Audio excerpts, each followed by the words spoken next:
Nah, kita bahas karena ternyata beberapa bulan lagi ini ada 19 aplikasi pinjaman online yang sudah akan ditutup atau akan bangkrut jika tidak memenuhi syarat-syarat dari OJK.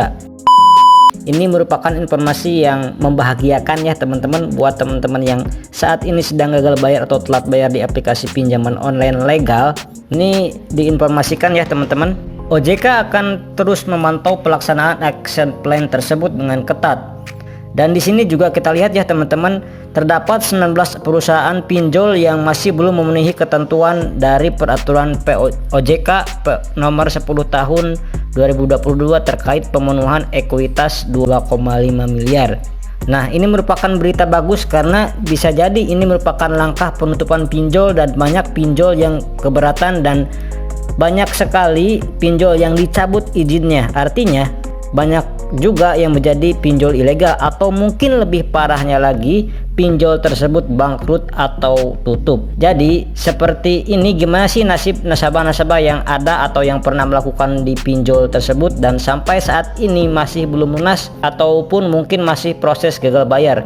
Jawabannya ada dua kemungkinan ya teman-teman, yaitu diakuisisi atau join dengan pinjol yang sudah lebih besar seperti Akulaku dan lain sebagainya. Tapi kalau pinjol tersebut bangkrut dan dinyatakan tutup, maka hutang kalian pun akan dianggap lunas.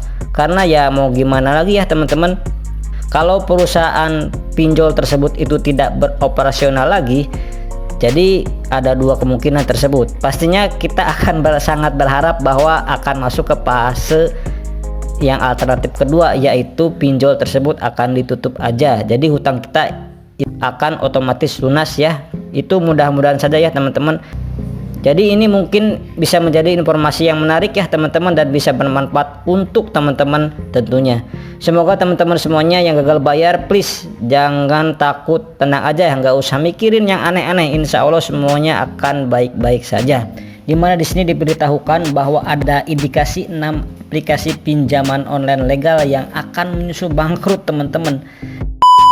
Assalamualaikum warahmatullahi wabarakatuh. Di video kali ini saya akan membahas informasi terbaru terkait masalah TKB 90, yaitu sebuah informasi atau laporan yang memang harus dilakukan oleh aplikasi pinjaman online kepada OJK.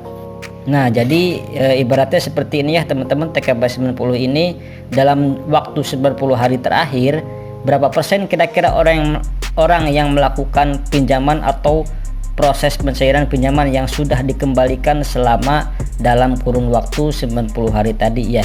Dan itu sering kan kita lihat di aplikasi pinjaman online itu ada tulisan TKB atau T90 itu berapa persen. Nah, itu maksudnya ya, ini ada 6 aplikasi pinjol itu di bawah 80% karena rata-rata banyak yang 100% ataupun 90% ke atas.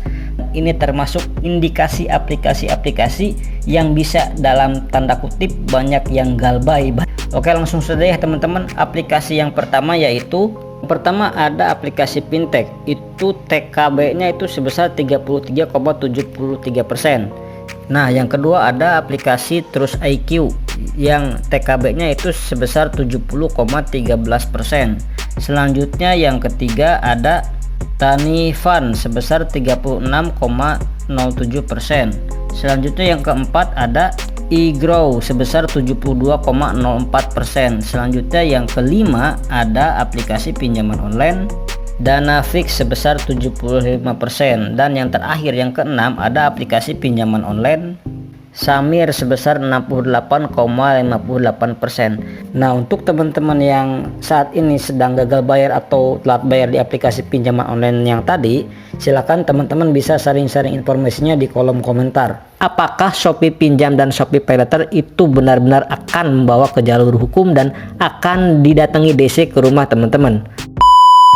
Assalamualaikum warahmatullahi wabarakatuh. Di video kali ini kita akan membahas kembali tentang resiko gagal bayar dan telat bayar di Shopee PayLater dan Shopee Pinjam. Saya yakin di antara teman-teman yang mengalami hal serupa dan mendapatkan beberapa ancaman, seperti teman-teman akan dibawa ke jalur hukum, kemudian mendapatkan somasi yang paling terakhir yaitu panggilan surat sidang perdata. Jadi untuk jawaban sampai saat ini saya rasa itu tidak mungkin dan saya rasa kemungkinannya sangat kecil sekali ya teman-teman. Kalau teman-teman masuk jalur sidang perdata. Jadi intinya teman-teman di sini saya ingin menyampaikan kepada teman-teman, yang pertama tetap tenang ya, itu ya kuncinya, tetap tenang. Kemudian yang kedua, jangan gegabah atau gurung gusuh ya. Yang ketiga, jangan sampai teman-teman berpikir untuk mencari dana talangan seperti gali lubang atau tutup lubang dengan membayar hutang Shopee PayLater, karena ketika teman-teman nanti gali lubang tutup lubang dan teman-teman itu tidak bisa membayar hutang, dan ujung-ujungnya kalau teman-teman udah pernah gabay di satu pinjol akan kesulitan gabay lagi dan akhirnya terjebak di pinjol. Jadi sekali lagi saya tekankan kepada teman-teman semuanya, jangan sampai hal itu terjadi kepada teman-teman. Ya kalau memang teman-teman itu Shopee PayLater-nya ingin membawa ke jalur hukum, saya rasa itu nggak mungkin ya teman-teman, karena prosesnya itu nggak segampang yang teman-teman kira ya. Untuk masalah DC lapangan, Shopee PayLater juga itu masih belum ada di seluruh Indonesia. Bahkan katanya cuman masih ada di Jabodetabek aja. Untuk daerah-daerah lain itu saya belum mendapatkan update-nya dari teman-teman semuanya. Untuk teman-teman yang ingin curhat mengenai Shopee PayLater atau Shopee Pinjam, silahkan teman-teman sharing-sharing informasinya di kolom komentar. Sekian dulu di video kali ini, saya pamit. Wassalamualaikum warahmatullahi wabarakatuh.